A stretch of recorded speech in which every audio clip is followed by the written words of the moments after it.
And so after Victor goes through this show, come on over here. I'm gonna, beat the crap out of you. The creature speaks, and we begin to hear again how articulate he is. So at this time, we don't have any idea how. He easily eludes Victor, and then he says, "Be calm, and just listen to me." He says, "I am thy creature, and I will even be even mild and docile to my natural Lord and King, if thou wilt also perform thy part, the which thou owest me." So the creature is saying, I acknowledge you as my creator. I acknowledge you as being higher than me, my king. But, Victor, you owe me. And if you will give to me what it is that I need, then I will bow down and I will do whatever it is that you want me to do. And he goes on to say, "Remember that I am thy creature. I ought to be thy Adam, but I am rather the fallen angel."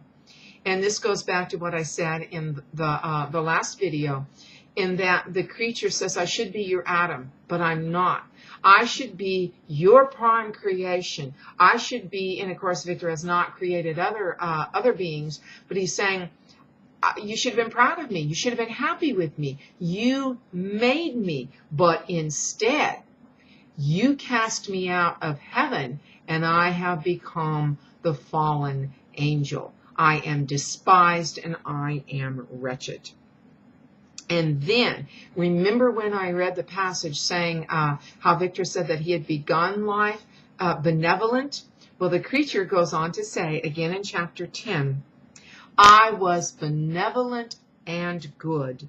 Misery made me a fiend. Make me happy, and I shall again be virtuous." Echoes Victor's words almost to the T. I began life benevolent. Now, Victor has no excuse. Nobody kicked him out of the nest. Nobody deserted him after he was born. But he did this to the monster. And the monster knows this. And Victor says, I'm not going to listen to you. And the monster goes on.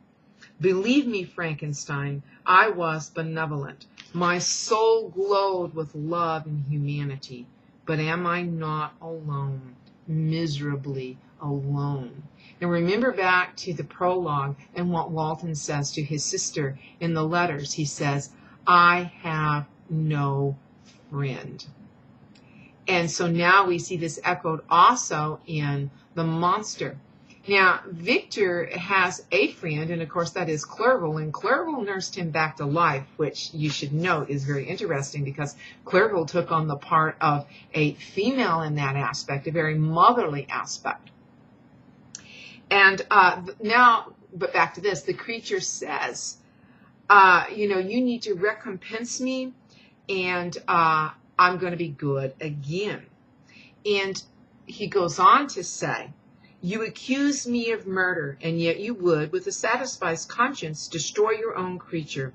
Oh, praise the eternal justice of man." And of course, this is a little poke at humanity. Now, Victor thinks that he would be justified in killing the creature, partly because it's that thing of, I brought you into life, I can take you out. But he also thinks that he would be justified in killing the creature because the creature is so horrific. But again, Victor is blind to why the creature is the way he is. And Victor goes on to say, "Cursed be the day, a poor devil, in which you first saw light." The creature wouldn't have seen light had it not been for Victor. And the monster goes on and talks some more and says, "By the virtues I once possessed, I demand this from you." He is again saying, I didn't start life like this. You made me like this, or you're abandoned of me, and then other circumstances have made me this.